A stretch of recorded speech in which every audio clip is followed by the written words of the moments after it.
In this video, I'm going to explain how to use Excel to make a line graph. So you can see the data that I've typed into Excel here, and very easily you can type that in and highlight it.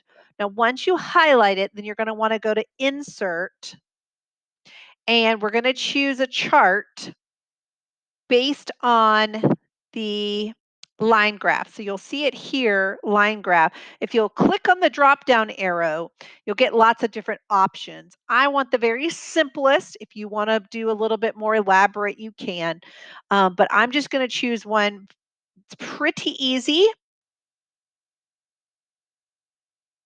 And you can see my line graph here based on. Now, one thing we do want to change the chart title. So maybe we'll change it to quarterly profit. And then you saw the little pluses here. If you will click on that plus, you will get axes titles. You definitely want those.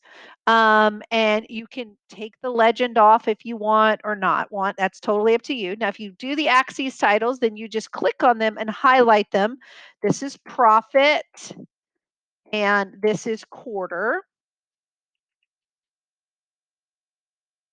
And then you can copy and paste this graph, this line graph, into a Word document if you need to. Any kind of place that you want to deposit this, you definitely can do that.